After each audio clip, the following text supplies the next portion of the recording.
Imagine this, you have 5 days, just 5 days to design a completely new military vehicle from scratch. No computers, no full team, just you, paper, pencil, and a dusty desk.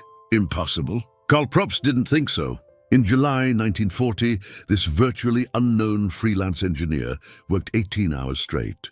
He slept only a few hours. He created the vehicle that would change military history forever. Eisenhower would call it one of the 5 most important weapons of World War II, but almost no one remembers the name of the man who created it. This is the story of the Jeep and of the savage engineer who brought it to life. Stay with me.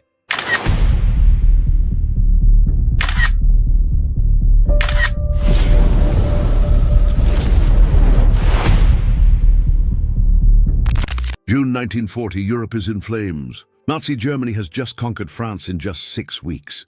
The Blitzkrieg, lightning war, proved that speed and mobility win modern wars. German panzer tanks, supported by fast reconnaissance vehicles, devastated French and British forces. The United States is watching with growing concern. The US Army knows it will likely be drawn into the war. And it knows it has a serious problem. Its military vehicles are inadequate. The army still relies on horses and motorcycles for reconnaissance. Yes, horses. In 1940, the US Army still uses tens of thousands of horses to move troops and equipment. It's a 19th century military force entering a 20th century war. There were a few motorized vehicles. The Army tested several models throughout the 1930s, light trucks, scout cars, even some bizarre prototypes where soldiers lay prone behind machine guns. Nothing worked well enough. In June 1940, the Army Quartermaster Corps, responsible for equipment and supplies, decided it was time to try again. They needed a light reconnaissance vehicle, something fast, agile, and capable of going anywhere. Something that could replace horses and motorcycles once and for all. The specifications were daunting. The vehicle had to have 4-wheel drive with a 2-speed transfer case. It had to produce 85 lbs of torque. It had to carry 3,000 kilo, including a machine gun and 3 passengers. It had to have a folding windshield. It had to be capable of going from 5 to 80 km/h. And here's the tricky part. It couldn't weigh more than 590 kilos. With engine, transmission, axles, body, and the capacity to carry an additional 300 kilos. It was almost physically impossible. And there was one more detail. The Army wanted a working prototype in 49 days. 49 days to design and build an entirely new military vehicle.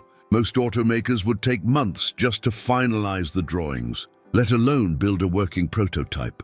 On July 11, 1940, the Quartermaster Corps sent invitations to approximately 135 American manufacturers. Each had 11 days to submit proposals. 11 days to design on paper a vehicle that met all the impossible specifications. Most major manufacturers, Ford, General Motors, Chrysler, looked at the specifications and shook their heads. Impossible on time, too risky, too complicated. They refused, but there was a small company in Butler, Pennsylvania that was desperate enough to try.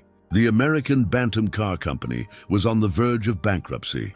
It had produced small cars during the 1930s, but sales were dismal. The company had only a dozen employees left. Its facilities were virtually empty.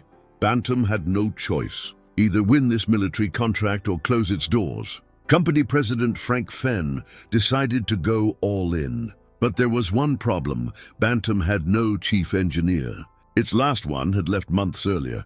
So Fenn made a desperate call to Detroit. He knew a freelance engineer, a man with a reputation for brilliance, stubbornness, and the ability to solve impossible problems.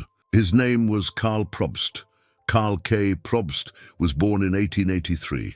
In 1940, he was 57 years old, already a veteran of the automotive industry. He had worked for several companies throughout his career, Willys Overland, Studebaker, and others. He was known as an exceptional engineer, but also as a difficult person. Probst had strong opinions about automotive design. He refused to compromise when he believed a design was flawed. This made him a problematic employee for large corporations that valued hierarchy and conformity. But it also made him exactly the kind of person who could solve an impossible problem. When Frank Fenn called Probst in July 1940, he explained the situation. Bantam had a chance at a military contract, but he needed proposals within 11 days. Could Probst help? Probst knew Bantam. He knew its precarious financial situation. He also knew the Army's specifications. They were public. Any experienced engineer could see they were nearly impossible to meet. Probst initially refused. He didn't want to get involved with a dying company on an impossible project. But Fenn insisted. He offered to pay for consulting. Probst reconsidered. Not for the money. Bantam barely had any money, but for the challenge. There was something irresistible about a problem everyone said was impossible. On July 17th, Probst traveled to Butler, Pennsylvania. He entered the Bantam facility. What he saw was depressing. A virtually empty factory. Machines idled. Drafting tables covered in dust. Only a handful of employees remained. Fenn showed the Army's specifications. He explained that proposals were due on July 22nd, just 5 days later. Probst looked at the specifications. He did some mental calculations. Then he looked at Fenn and said something surprising. "We can do this, but there were conditions." Probst would work without an upfront payment. If Bantam won the contract and the vehicle went into production, he would be paid immediately. It was a huge risk.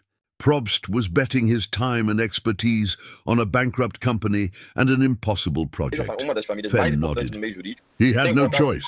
They shook hands. Probst rolled up his sleeves. That night, Probst entered Bantam's dusty drawing room. He cleared a drafting table. He gathered paper, pencils, rulers, and squares. He began to draw. Probst worked through the night, then through the next day, then through the night again. He slept only a few hours here and there, dozing on a sofa in his office. He ate quick meals without leaving his drafting table. He was completely absorbed. Every line drawn had purpose. Every component was carefully calculated for weight, strength, and functionality. Probst was working not only quickly, but with extraordinary precision. His approach was pragmatic. He didn't try to reinvent the automobile. He used existing components whenever possible. Engines, transmissions, axles that were already in production. But he organized these components in new and clever ways. By July 19th, just 2 days after starting, Probst had complete drawings, detailed specifications, weight calculations, everything the Army asked for. And he'd done it alone, working virtually non-stop for 48 hours. It was an impressive feat of engineering. But the drawings were just ink on paper. The real test was yet to come. On July 22, 1940, Bantam submitted its proposal to the Army Quartermaster Corps. Probst had created complete drawings. The company enclosed budgets and schedules. They promised to deliver a working prototype by September 23rd, exactly 49 days after approval. The Army reviewed the proposals. Only 3 companies had submitted serious bids: Bantam, Willys Overland, and Ford. Of the 3, Bantam's proposal was the most detailed. Probst's drawings were impressive. They showed a vehicle that could meet nearly all of the Army's specifications. There was one problem: weight. Probst estimated the vehicle would weigh about 1,800 pounds, well above the 1,200-pound limit the Army had specified. But Probst argued that the weight limit was unrealistic. Any vehicle capable of doing what the Army required would weigh at least 1,800 pounds. The Army reluctantly agreed. It adjusted its specifications. Instead of 590 kilograms, it would accept a vehicle weighing up to 100 kilograms. This adjustment made the project viable. On July 23rd, the Army awarded Bantam a contract to build a prototype. The 49-day countdown began. What followed was a frantic scramble. Probst mobilized the few employees Bantam still had. They worked double shifts, then triple shifts. The factory that had been silent for months now hummed with activity. Probst was everywhere. He oversaw every aspect of the construction. He solved problems as they arose. He redesigned components on the fly when he discovered something didn't fit or work. The engine came from Continental Motors, a 2,200cc four-cylinder engine capable of producing 45 horsepower. It wasn't powerful by modern standards, but it was light and reliable. The transmission and axles came from Spicer Manufacturing. The body was fabricated in-house by Bantam, stamped and welded steel sheets to create a simple, functional, and unadorned structure. Every component was chosen and installed with a single goal: functionality. There was no comfort. There was no luxury. It was a military vehicle in its purest form, a means of transporting soldiers from point A to point B across any terrain. As the deadline approached, Probst practically lived at the factory. He slept only a few hours a night. He ate when he remembered. He was consumed by the project. On September 21st, 1940, exactly 49 days after the contract began, Bantam delivered the prototype to the Army at Camp Holabird, Maryland. The vehicle Probst had created weighed 834 kilograms, just 1 kilogram less than he had estimated months earlier. It had a folding windshield, four-wheel drive. It could carry 300 kilograms. It could reach speeds of up to 50 miles per hour, and there was something else. A name that wasn't yet official, but which soldiers were already beginning to use. They called it Jeep. The Army put the Bantam prototype through brutal testing at Camp Holabird. For 30 days, soldiers drove the vehicle through mud, sand, water, steep hills, and rocky terrain. They loaded it with weights far beyond its specifications. They pushed it to its limits. The Jeep passed all the tests. Soldiers were impressed. The vehicle could go anywhere. It climbed steep hills with ease. It waded through water up to 2 feet deep. When it got stuck, it was light enough for 4 men to lift and carry it out. Most importantly, it was durable. After 30 days of constant abuse, the prototype still worked perfectly. Nothing had broken. The engine was still running strong. The transmission hadn't failed. Army officials immediately recognized the potential. This small vehicle could replace horses and motorcycles. It could transport troops, equipment, and ammunition.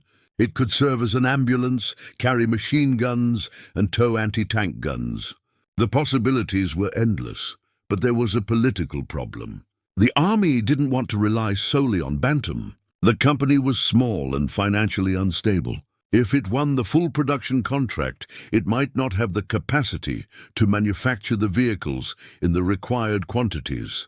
Then the Army made a controversial decision. It invited Willys-Overland and Ford to inspect the Bantam prototype. It allowed engineers from these companies to measure the vehicle, examine its components, and even create detailed drawings. Probst was furious. Bantam had done all the work. He'd created the design. He'd built the prototype.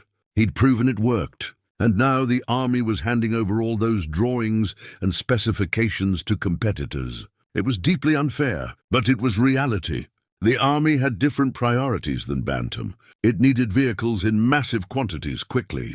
It couldn't risk relying on a single small company.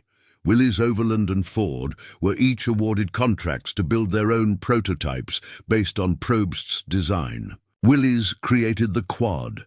Ford created the Pygmy. Both were essentially copies of the Jeep Bantam with minor modifications. In November 1940, the 3 prototypes were tested side by side. Each had strengths and weaknesses. The Bantam was the lightest and most agile.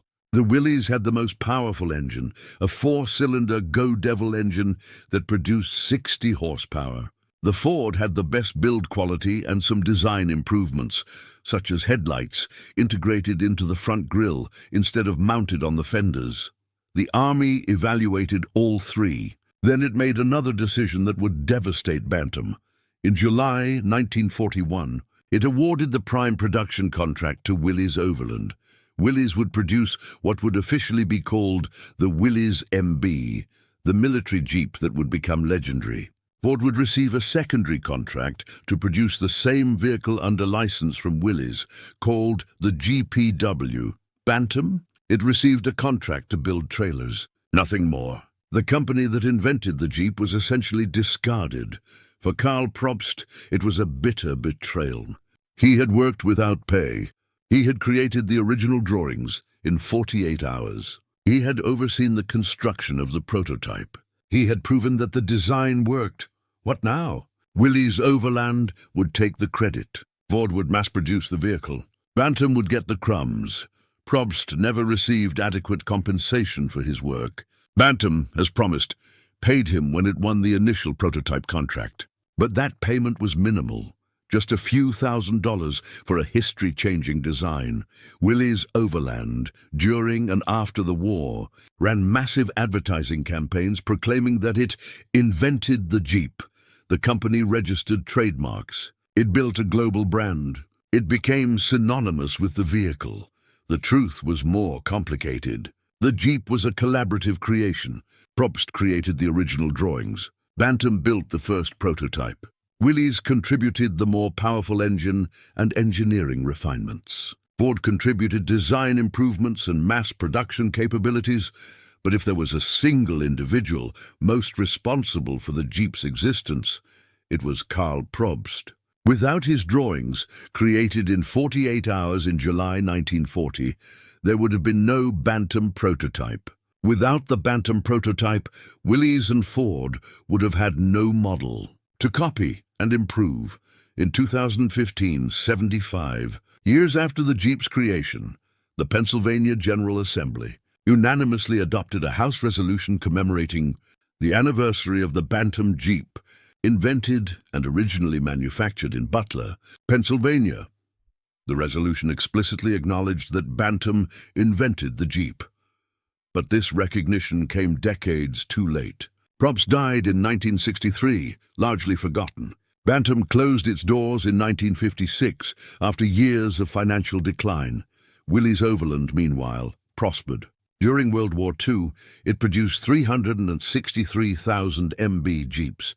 Ford produced 280,000 GPWs under license. Together, over 640,000 military Jeeps were built during the war. These vehicles served in every theater of combat. In Europe, North Africa, the Pacific and Asia, American, British, Soviet, and French soldiers all used Jeeps. The vehicle became so iconic that Dwight Eisenhower later wrote that he considered the Jeep one of the 5 most vital pieces of equipment for Allied success in World War II. General George Marshall called the Jeep America's greatest contribution to modern warfare. War. Journalist Ernie Pyle described it as faithful as a dog, strong as a mule, and agile as a goat. After the war, the Jeep transitioned to civilian use. Willys developed the CJ2A, a civilian version that became popular with farmers, adventurers, and off-road vehicle enthusiasts. This was the beginning of a lineage that would eventually lead to the modern Jeep Wrangler. Today, millions of Jeeps are on the roads. The brand is recognized globally. It's synonymous with adventure, ruggedness, and freedom. But how many people know Karl Probst? How many know that a 57-year-old freelance engineer working alone in an empty factory created the original design in 48 hours? To truly understand Karl Probst's legacy, we need to understand how the Jeep changed warfare. When Jeeps arrived in combat units in 1941 and 1942, soldiers were initially skeptical. The vehicle seemed fragile. It was open-topped, offering zero protection from bullets or shrapnel. It initially had only 45 horsepower, and later Willys models had 60. But on the battlefield, the Jeep proved to be extraordinary. In North Africa, the Jeep allowed the Allies to create long-range desert patrol units. The famous British Long-Range Desert Group used Jeeps armed with multiple machine guns to launch lightning raids on German airfields and bases. They would drive hundreds of kilometers across the desert, attack and disappear before the Germans could respond. The Jeep could plow through sand that would bog down larger vehicles. It was fast enough to outrun trouble, and if it got stuck, 4 men could literally lift it out and carry it out. In Europe after D-Day, Jeeps became ubiquitous. Every combat unit had multiple Jeeps. Commanders used them to move quickly between positions. Messengers used them to deliver orders. Medical teams converted them into makeshift ambulances, carrying the wounded from the front lines. Jeeps towed 57mm anti-tank guns. They could mount 50-caliber machine guns. Soldiers mounted wire cutters on their fronts to cut steel cables that Germans strung across roads to decapitate motorists. In the Pacific, jeeps proved invaluable in jungle warfare. They could ford shallow rivers, climb muddy hills, navigate narrow trails that tanks couldn't use. Pacific islands had few roads. The jeep didn't need roads. There was a statistic that summed up the jeep's versatility. During World War II, the Army developed over 30 different specialized kits for jeeps: a reconnaissance kit with radios and weapons, an ambulance kit with stretchers, an anti-tank kit with bazookas, a communications kit with generators, a weather station kit with instruments to measure wind and barometric pressure. The jeep wasn't just a vehicle. It was a platform. Soldiers could configure it for any mission. Engineers built bizarre variations. Jeeps with train tracks for use on railroads, amphibious jeeps that could swim, jeeps armored with welded steel plates. Each variation demonstrated the versatility of Probst's basic design. The Soviets received 51,000 jeeps through the Lend-Lease program. Soviet generals loved the vehicles. They were much more reliable than equivalent Soviet equipment. After the war, the Soviet Union created its own copy, the Gaz-67, essentially a clone of the Jeep. The French, the British, Australians and Canadians all drove Jeeps extensively. The vehicle became so ubiquitous that Jeep entered the vocabulary of dozens of languages as a generic word for small utility vehicles. In 1991, the American Society of Mechanical Engineers designated the Jeep MB an international landmark of historic mechanical engineering, recognizing it as one of the greatest engineering achievements of the 20th century. Karl Probst lived to see the Jeep become an icon, but he never received the recognition or compensation he deserved. After designing the Jeep in 1940, Probst continued working in the automotive industry. He served as a consultant for several companies. He worked on other military projects during the war, but he never achieved fame or fortune. The irony was cruel. Probst had created one of the most recognizable and important vehicles in history. Any engineer looking at the original Jeep could see the genius of the design, the simplicity, the functionality, the clever way each component was chosen and integrated. But while Willys Overland built a Jeep-based empire, Probst remained in obscurity.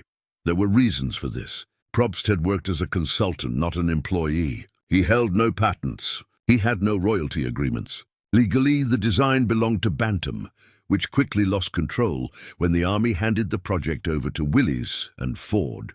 Probst also didn't seek public recognition. He was an engineer, not an advertiser. He preferred to let his work speak for itself. But in an era before the internet, before social media, before detailed historical documentaries, quiet work rarely received credit.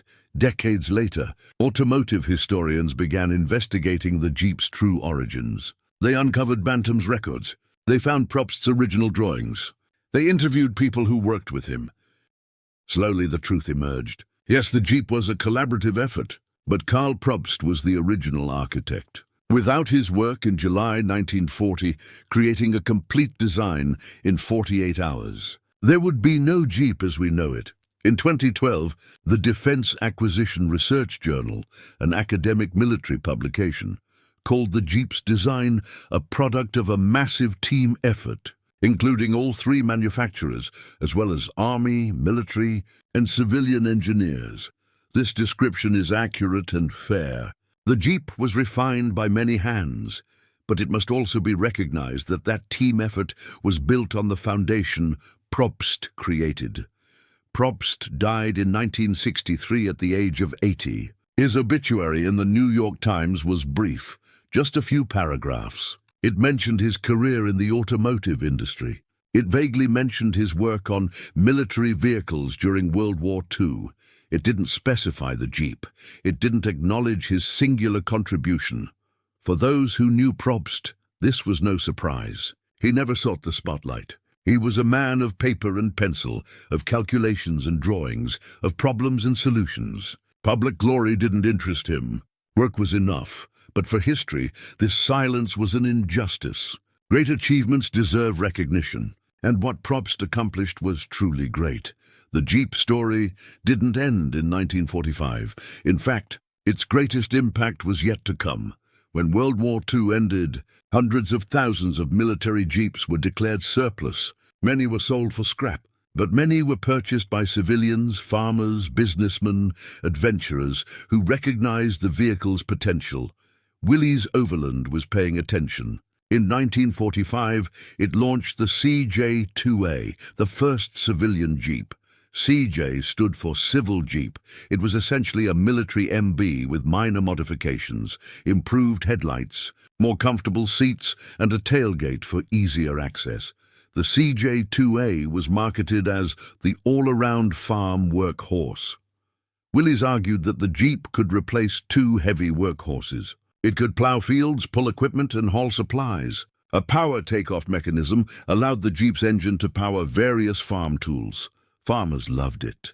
In 1949, there were 5.5 million farmers in the United States. More than 4 million owned neither trucks nor tractors. The Jeep filled that gap perfectly, but the Jeep's appeal went beyond agriculture. Adventurers bought Jeeps to explore wilderness.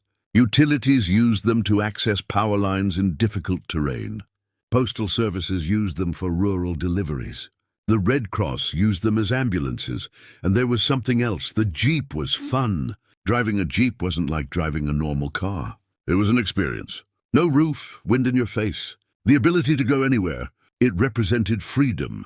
This identity, Jeep as a symbol of adventure and freedom, would become fundamental to the brand.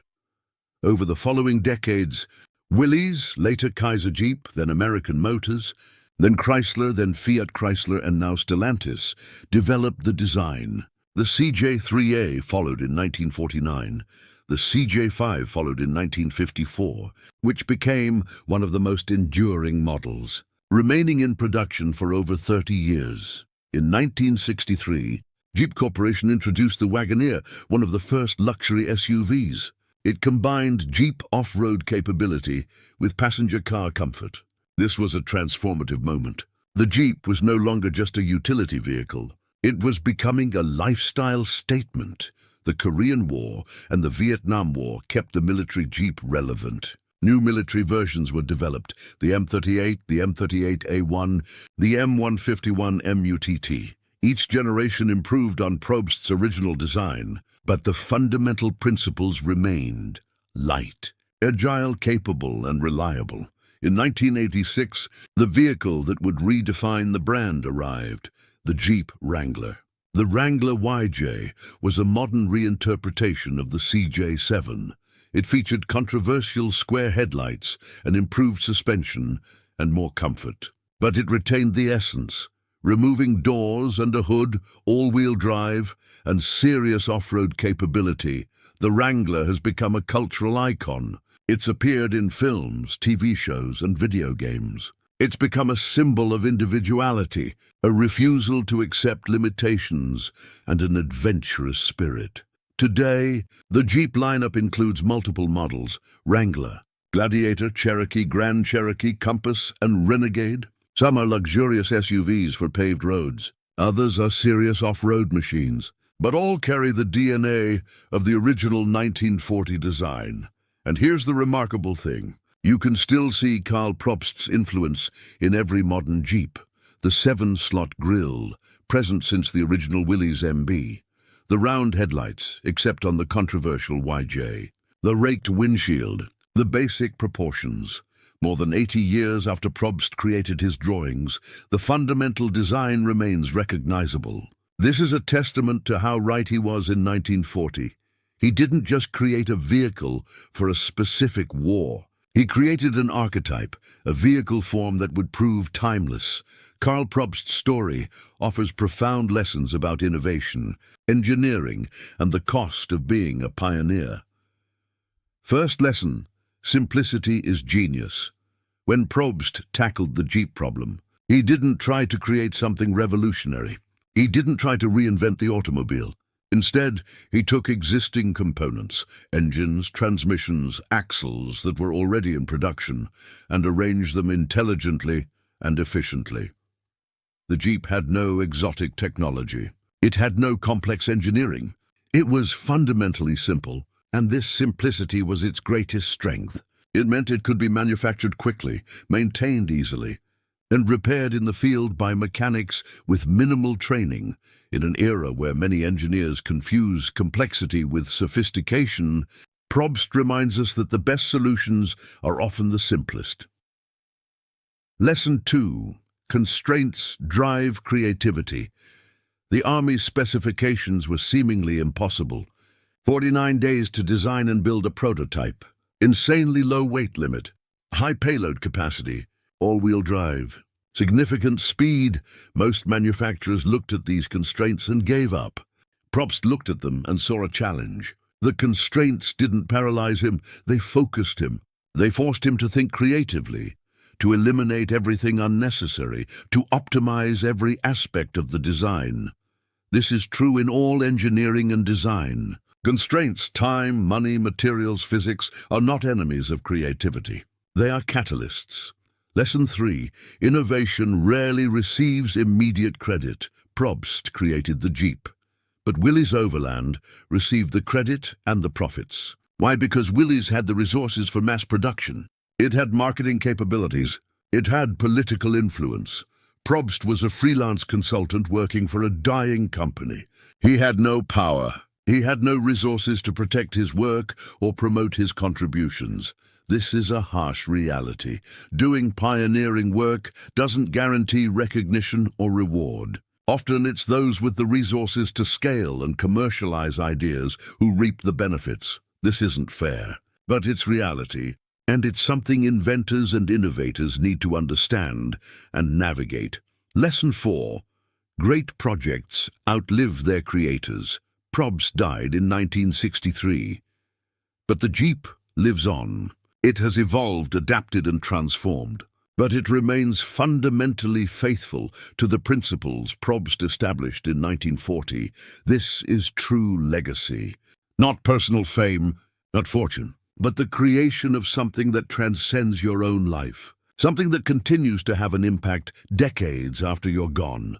Probst didn't receive the recognition he deserved during his lifetime, but he created something immortal. And perhaps in the end, that's the most important recognition of all. 84 years after Karl Probst created his original designs, Jeep remains one of the most recognized automotive brands in the world. In 2023, the Jeep brand sold over 1.3 million vehicles globally. It's a multi-billion-dollar business. The Jeep Wrangler, a direct descendant of Probst's design, is one of the most profitable vehicles in the automotive industry, with profit margins exceeding 30% per unit. Entire communities have been built around Jeep culture. Jeep owners greet each other with the Jeep wave, a simple gesture of mutual recognition. There are thousands of Jeep clubs around the world. Events like the Easter Jeep Safari in Moab, Utah, attract tens of thousands of enthusiasts annually. The Jeep has transcended being merely a vehicle. It has become a symbol of adventure, of individuality, of refusal to be limited by convention or obstacles.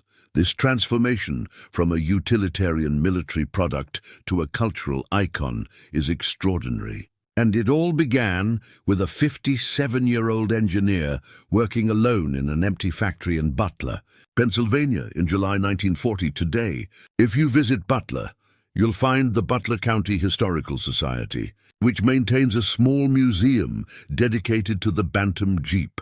An original Bantam BRC prototype is on display. Photographs by Karl Probst are displayed. There's finally recognition that Butler is the birthplace of the Jeep. Each year, Butler hosts the Bantam Jeep Heritage Festival, attracting thousands of Jeep owners from across the country. They come to honor history, to celebrate the vehicle Probst created. It's a belated recognition. But it's recognition. In 2002, 62 years after creating the original design, Karl Probst was posthumously inducted into the Automotive Hall of Fame. The citation recognized his substantial contributions to the automotive industry, specifically his role in the creation of the Jeep. Again, late recognition, but important. The truth is, great innovations are rarely the creation of a single person. The Jeep was refined by hundreds of engineers over decades. It was improved by feedback from thousands of soldiers in combat. It was adapted by civilian owners who used it in ways no one had imagined. But all this collaborative innovation was built on a foundation. And that foundation was created by Karl Probst in 48 hours in the summer of 1940. When you see a modern Jeep Wrangler on the streets, with its 7-slot grille, round headlights and unmistakable profile, you're looking at a living legacy. A design that proves so fundamental, so right, that it remains relevant 84 years later. How many designs can make that claim? How many products created in 1940 are still in production, substantially unchanged in their fundamental principles? Very few. The Jeep is one of them. And for that reason, we must remember Karl Probst, not as a footnote in automotive history, but for what he was, a visionary engineer who saw clarity where others saw impossibility, who worked when others gave up, who created something lasting when others created only the temporary. This is the story of the savage engineer who transformed a blank sheet of paper into an unstoppable machine. And in doing so, he changed the world. Imagine this. You are the most brilliant chief engineer in the British aeronautical industry. Your engines power the fighter jets that defend England. Your designs are licensed in 17 countries. You are at the pinnacle of success. Then in 1942, in the midst of World War II, your own company fires you. Why? Because you defied orders. Because you became obsessed with a technology everyone said was impossible. The sleeve valve. A concept so complex that many engineers believed it impractical. But Roy Fedden wouldn't accept the impossible, and the engine he created, against all odds, would become one of the most important weapons of the Allied victory. This is the story of the man who gambled everything. And one, stay with me,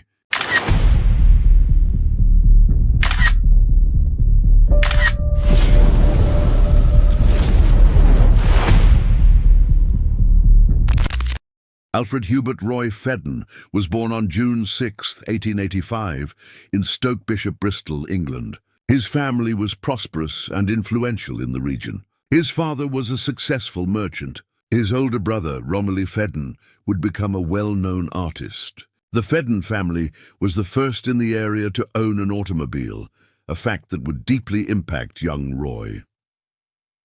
Roy attended Clifton College, one of England's most prestigious schools. But unlike his artist brother, Roy didn't excel academically. His teachers described him as a mediocre student. His grades were poor. His only passion was sports, especially rugby and cricket. When the time came to decide his future, the family expected Roy to follow tradition and join the army. It was the natural path for young men from respectable families. But Roy surprised everyone with a radical announcement. He wouldn't join the army. He would become an engineer.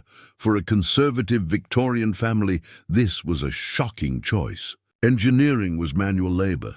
It was a profession for the working classes, not for young men from prosperous families. But Roy was stubborn, always had been. Once he made a decision, no one could change his mind. In 1903, at 18, Roy entered an engineering apprenticeship. He worked in workshops. He got his hands dirty with grease and oil. He learned every aspect of machines, how they worked, why they failed, how to improve them. It wasn't glamorous work, but Roy loved every minute of it. What Roy lacked in academic ability, he made up for in practical obsession. He could look at a machine and immediately see its flaws. He could visualize improvements. He had a rare gift, the ability to think in 3 dimensions, to see how complex mechanical components would interact. In 1906, at just 21 years old, Roy completed his apprenticeship and immediately did something extraordinary. He designed a complete automobile from scratch. Engine, transmission, chassis, suspension, everything. He convinced a local company, Brazil Straker, to hire him and produce his design. The car was called the Shamrock. It was a moderate commercial success. But more importantly, it established Roy Fedden as an exceptionally talented engineer. At just 22, he was appointed chief engineer of Brazil Straker, an extraordinary position for someone so young. Roy developed several car models for Brazil Straker. Each incorporated technical innovations that were ahead of their time. He didn't accept conventional solutions. If something could be improved, it should be improved. This philosophy would define his entire career. But in 1914, when World War I broke out, Roy's focus shifted dramatically.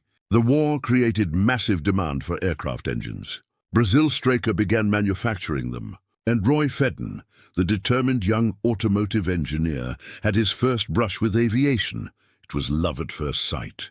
Aircraft engines were more complex, more challenging, and more exciting than automotive engines. They operated under extreme conditions. They needed to be lightweight yet powerful, reliable yet high performance. Roy immediately recognized that he had found his true calling. This shift from automobiles to airplanes would change not only Roy Fedden's life, it would change the course of 20th century military history. In 1915, Roy Fedden made a decision that would define the next 3 decades of his life.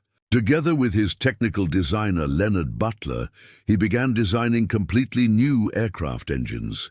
The partnership between Fedden and Butler was extraordinary. Butler was the detail-oriented man, meticulous, precise, capable of translating Fedden's visions into perfect technical drawings. Fedden was the visionary, the man who saw what could be. They became inseparable. For the next 20 years, they worked side by side.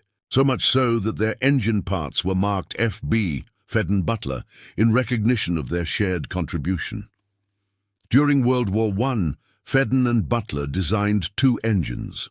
The first was the Mercury, a 14-cylinder radial engine with a single helical arrangement. The second was the Jupiter, a conventional 9-cylinder radial engine capable of producing approximately 400 horsepower.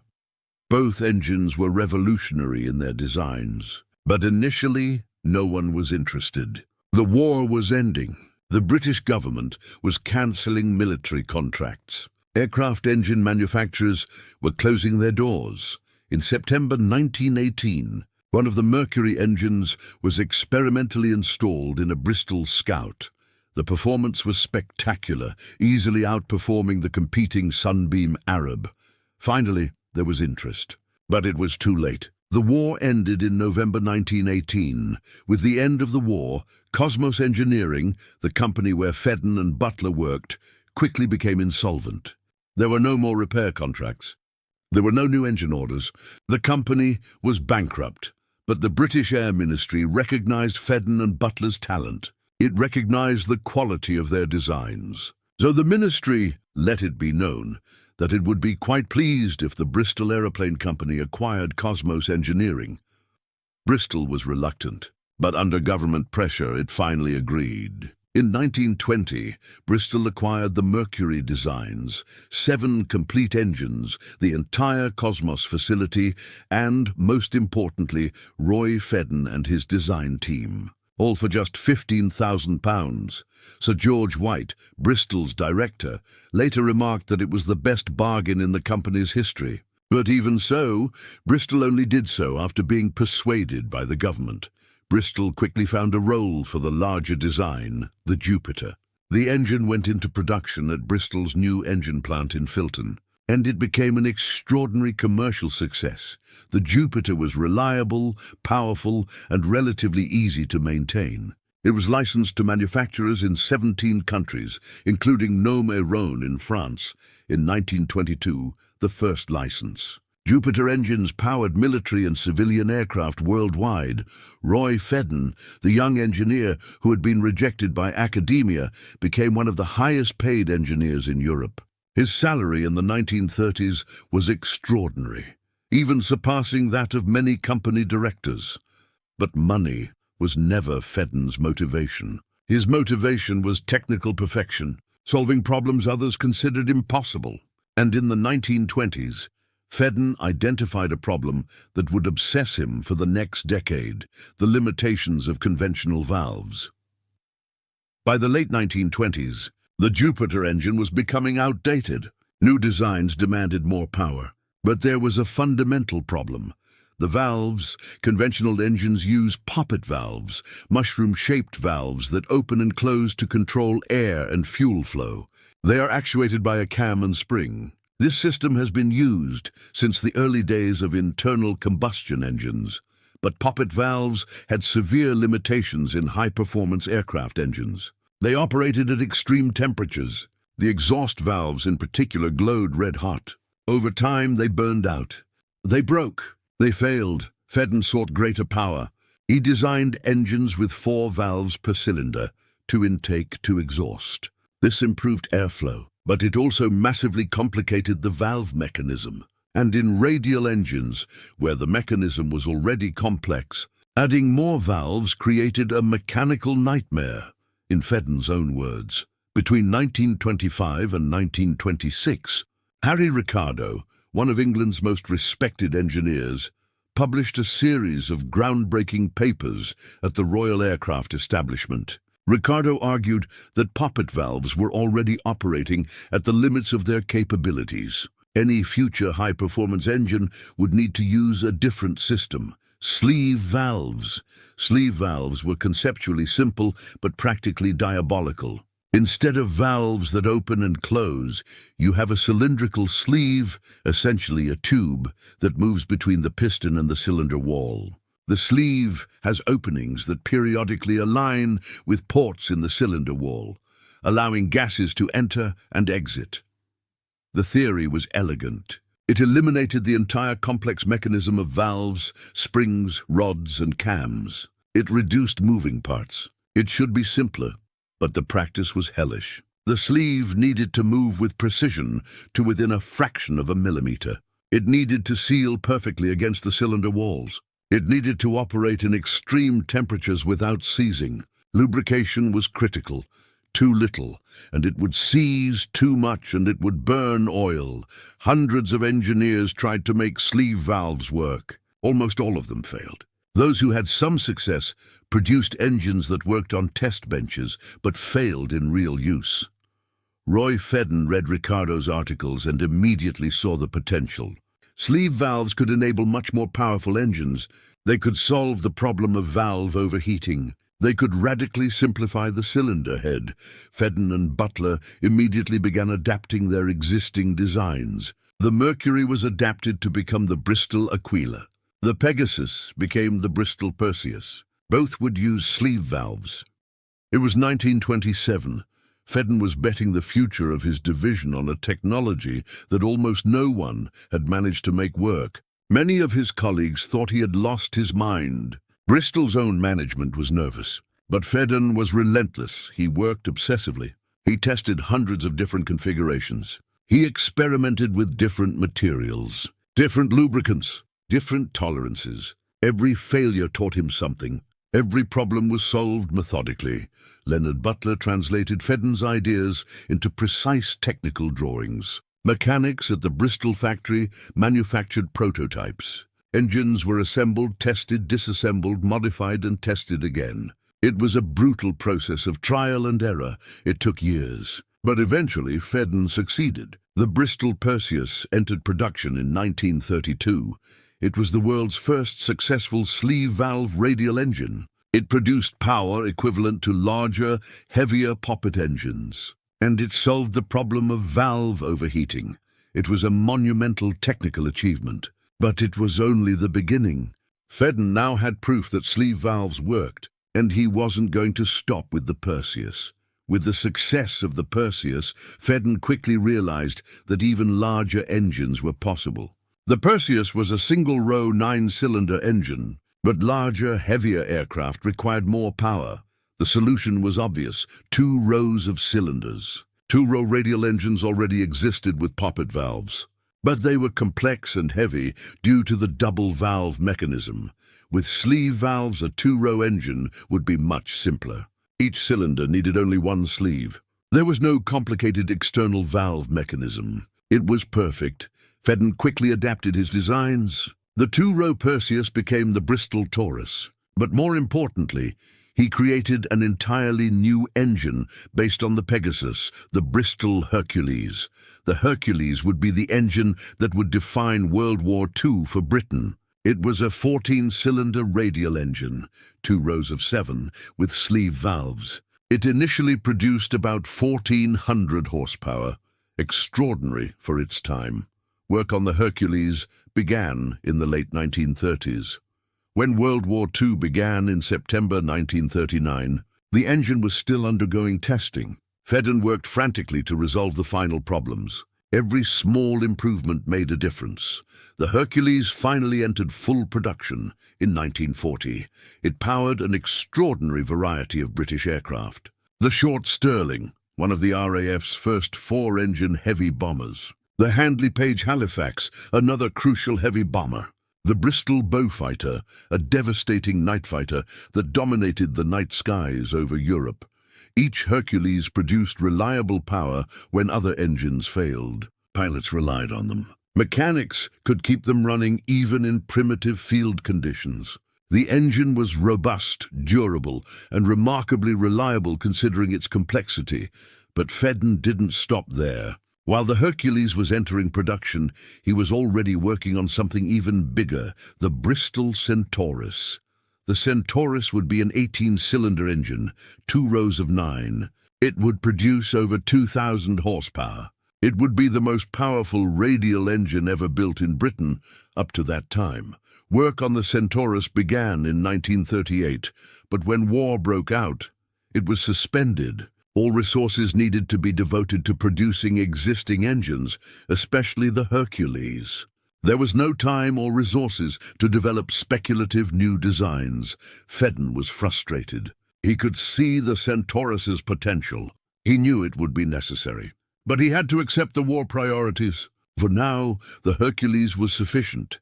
What Fedden didn't know was that his own company was planning something that would devastate him. Bristol's board, the same people who had been reluctant to hire Fedden 20 years earlier, were tired of their stubborn and difficult engineering chief. In February 1942, at the height of the war, they would make a decision that would shock the British aircraft industry. Roy Fedden was brilliant, but he was also difficult, stubborn, impatient, with people who didn't share his obsession with technical perfection.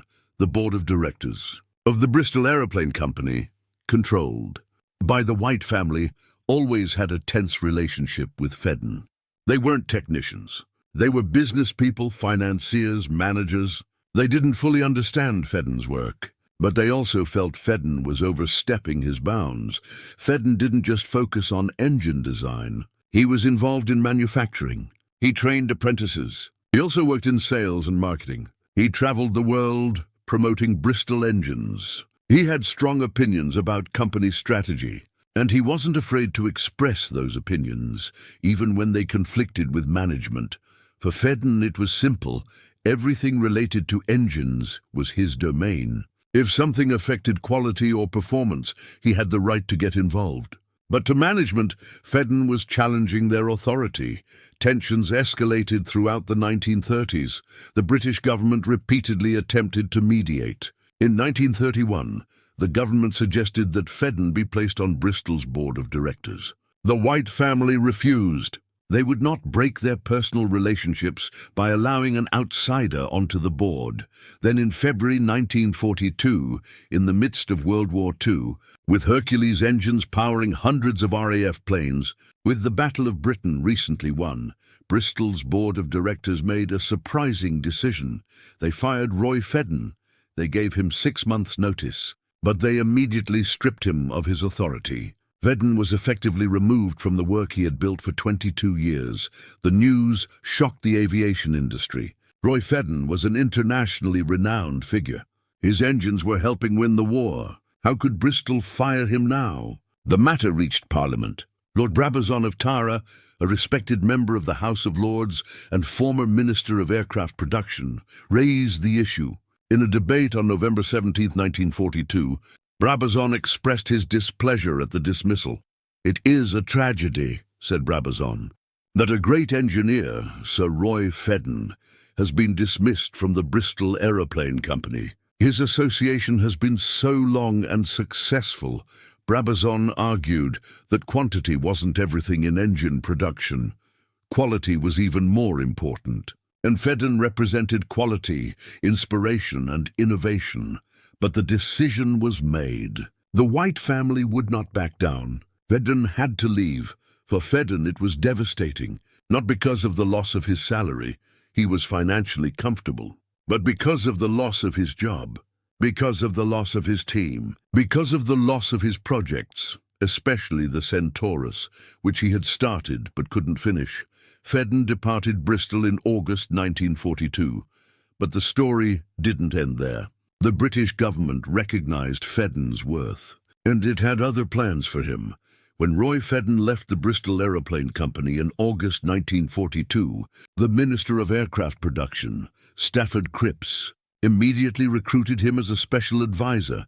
Cripps recognized that Fedden possessed knowledge and experience few others possessed. And in wartime, Britain could not afford to waste talent. Fedden accepted the position, not out of pride or revenge against Bristol, but because his nation needed him. And Fedden, despite all his personal flaws, was deeply patriotic. As a consultant to the ministry, Fedden visited aircraft engine factories throughout Great Britain. He identified production problems. He suggested improvements. He shared his expertise with other companies struggling with their own engine designs. Ironically, one of those companies was Napier, which was having terrible problems with its Sabre engine. The Sabre was an H-24 engine, essentially two V12s sharing a common crankshaft that used sleeve valves. The concept was promising, but Napier couldn't get it to work reliably. The Air Ministry forced a reluctant Bristol to help Napier with its knowledge of sleeve valves. And although Fedden was no longer officially at Bristol, his previous work and expertise were instrumental in solving the Sabre's problems. The Sabre eventually became one of the most powerful engines of the war, powering the Hawker Typhoon and Hawker Tempest, two devastating fighters, but only after incorporating lessons Fedden had learned during years of developing the Perseus and Hercules. By 1941, with Hercules production in full swing, Fedden had returned to development of the Centaurus. The 18-cylinder engine promised to be extraordinary, but without Fedden directly overseeing it, progress slowed. Still, the Centaurus finally entered production in 1943. It powered aircraft such as the Hawker Tempest II and the Hawker Sea Fury, the latter considered by many to be the finest piston engine fighter ever built. The Centaurus produced over 2,500 horsepower in its final versions. It was robust, reliable, and extraordinarily powerful. Pilots loved it. It was the culmination of 2 decades of Fedden's work on sleeve valves, but Fedden didn't receive full credit. Bristol promoted the engine. Bristol received the profits. Fedden's name was largely omitted from the publicity. For someone who had dedicated his life to these engines, it was another blow. But Fedden wasn't one to complain publicly. He continued his consulting work. He continued contributing to the war effort, and then, in May 1945, the war in Europe ended. Germany was defeated. The engines Fedden had designed, the Hercules, the Taurus, and eventually the Centaurus, had played a crucial role in that victory. But Fedden's work wasn't done yet.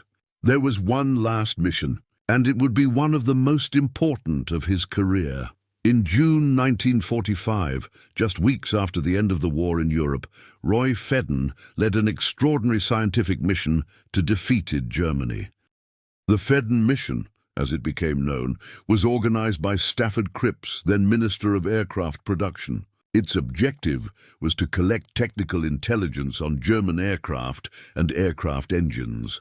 The mission consisted of Fedden, Dr. W.J. Duncan, Professor of Aeronautics, J.C. King, Structural Engineering Specialist, Flight Lieutenant A.B.P. Beaton, Engine Specialist, and Bert Newport, Propeller Specialist. They traveled in 2 RAF Dakotas, each carrying a jeep that could unload in just 10 minutes. The Germans had made extraordinary advances in aircraft technology during the war. Jet engines, rockets, advanced aerodynamic designs. The Allies knew this, but they needed the details. The mission visited dozens of locations: Völkenrode, Braunschweig, Dessau, Munich, and many others. At each location, they encountered looting by Allied troops and German civilians, and sabotage by German factory workers and the German army itself, under Hitler's orders. At the Hermann Göring Institute in Völkenrode, Germany's most secretive aeronautical research facility, Fedden examined advanced wind tunnels. He found evidence of research into jet engines, turbine blade cooling, blade construction, including hollow and ceramic types, and other subjects. The mission examined BMW facilities, where Fedden personally examined forgings of compressor blades and a turbine blade for the BMW 018 high-thrust jet engine project. In Dessau, the headquarters of Junkers Flugzeug- und Motorenwerke, Fedden spoke with the technical director responsible for the development of the Junkers Jumo 213, a liquid-cooled inverted V-12 engine that powered many late German fighters. Everywhere the mission went, Fedden took meticulous notes. He photographed equipment. He interviewed German engineers. He collected technical documentation. The amount of information was impressive, but there was also a bitter irony. Fedden saw that the Germans had made significant advances in jet engine technology, a technology Fedden had initially resisted. During the war, Fedden had championed piston engines, arguing that they still had much development ahead of them. He was right that piston engines were still relevant. The Centaurus had proven that. But it was also clear that the future belonged to jets. The piston engine era was ending. After weeks in Germany, the Fedden mission returned to England with mountains of technical intelligence. Fedden's report influenced post-war British aeronautical development. German technologies were studied, adapted, and incorporated into British designs. The Fedden mission was one of the most important technical intelligence-gathering efforts of the late war. And Fedden, the dismissed engineer, the reluctant consultant, was at the center of it. It was recognition, finally, of his worth. But it was recognition that came too late to save his career at Bristol. That chapter was closed. While Fedden was in Germany hunting for secrets, his engines kept running. And the numbers tell an impressive story. The Bristol Hercules was produced in massive numbers during the war. Approximately 57,000 Hercules engines were built between 1939 and 1945. They powered aircraft in all theaters of war: Europe, North Africa, Asia, and the Pacific. The Short Stirling, the RAF's first four-engine heavy bomber, used 4 Hercules. These bombers attacked targets deep inside Germany when other bombers lacked the range. The Handley Page Halifax, another crucial heavy bomber, also used Hercules. Halifaxes flew more than 75,000 operational missions during the war, dropping millions of tons of bombs. And each mission relied on 4 perfectly functioning Hercules engines. The Bristol Beaufighter, equipped with 2 Hercules, became one of the most effective night fighters of the war. German pilots feared it. Its combination of speed, heavy firepower, and reliability made it lethal. The Centaurus, although entering production late in the war, also proved to be extraordinary. The Centaurus-equipped Hawker Tempest II was faster than almost any fighter of the time. It could pursue and destroy the V-1 rockets that terrorized London in 1944. The Hawker Sea Fury, perhaps the finest piston engine fighter ever built, used the Centaurus. It entered service too late for World War II, but would be used extensively in the Korean War. Sea Fury pilots even shot down the new Soviet MiG-15 jets, an extraordinary achievement for a piston-engine aircraft. But beyond the production numbers and combat statistics, there was something deeper. The concept Fedden had championed against all the skeptics was fully validated. Sleeve valves worked. They weren't just viable, they were superior. They produced more power with less weight. They were more reliable. They solved the valve overheating problem that limited conventional engines. When Harry Ricardo wrote in 1925 that sleeve valves were the future, few believed him. When Fedden began his work in 1927, many thought he was chasing a fantasy. But Fedden had proved them wrong. During the war, other countries attempted to develop their own sleeve valve engines. The United States developed the Pratt & Whitney R4360 Wasp Major, the largest mass-produced piston engine in history, with 28 cylinders. But it used conventional poppet valves. It was a maintenance nightmare. Only Great Britain has completely mastered sleeve valve technology, and this was almost entirely thanks to Roy Fedden and his team. After the war, in 1945, Fedden was knighted for his contributions to aviation. Sir Roy Fedden, it was official recognition. But it came with bittersweet accolades, recognition from the government, but not from the company where he had worked for 22 years. Fedden never returned to Bristol. The bridge was burned, but he continued working as a consultant. He wrote technical papers. He gave lectures. He shared his expertise. In 1953, at the age of 68, Fedden suffered a severe stroke. His health declined rapidly. On November 12, 1973, Sir Roy Fedden died at the age of 88. His obituary in the Times of London acknowledged his contributions. Sir Roy Fedden was one of the great pioneers of the aircraft engine. His designs, particularly the Hercules, played a crucial role in the Allied victory in the Second World War. But even this recognition was limited. Few outside the aviation industry knew the name Roy Fedden. His engines were famous, but the man behind them remained largely unknown. Roy Fedden's story offers profound lessons about innovation, perseverance, and the price of being a pioneer. First lesson, believe in the impossible. When Fedden began working on sleeve valves in 1927, almost every expert said it was impossible. Hundreds of engineers had tried and failed. The design was theoretically elegant but practically impractical. Fedden didn't accept this verdict. He believed that if the theory worked, the practice could be found. It just took enough work, enough testing, enough persistence. It took 5 years, from 1927 to 1932, to get Perseus working reliably. 5 years of repeated failures. 5 years where many would have given up. But Fedden didn't give up. This is the first mark of true genius, the ability to keep going when everyone else gives up. Not out of blind stubbornness, but out of conviction grounded in deep technical understanding. Second lesson, technical perfection has a personal price. Fedden was notoriously difficult to work with. He held himself to impossible standards. He expected everyone to share his obsession with technical excellence. When people failed to meet his standards, he was impatient and critical. This made him respected, but not loved, admired, but not popular, and eventually it cost him his job. Bristol's management didn't fire him for technical incompetence. They fired him because they couldn't work with him. There's a tension here that many geniuses face. The same qualities that make someone extraordinary in their field, obsession, perfectionism, intolerance of mediocrity, often make them difficult as people. Fedden never resolved this tension. He remained obstinate to the end.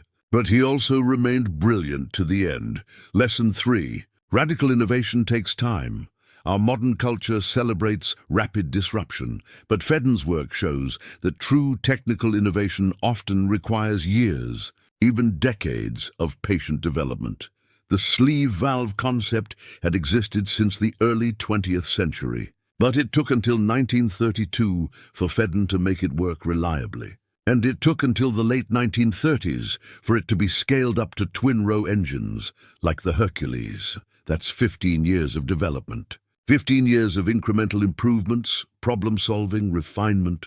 There was no shortcut. There was no magic hack. Just hard, systematic work. In an age of instant gratification and accelerated development cycles, Fedden's patience is instructive. Lesson 4. Technical legacy survives corporate politics. The Bristol Aeroplane Company fired Fedden. It downplayed his contributions. It tried to erase his name from the history of the engines he created, but it didn't work. Anyone who seriously studies World War II aircraft engines knows the name Roy Fedden. They know that the Hercules and Centaurus were essentially his engines. They know that sleeve valve technology was validated by his work.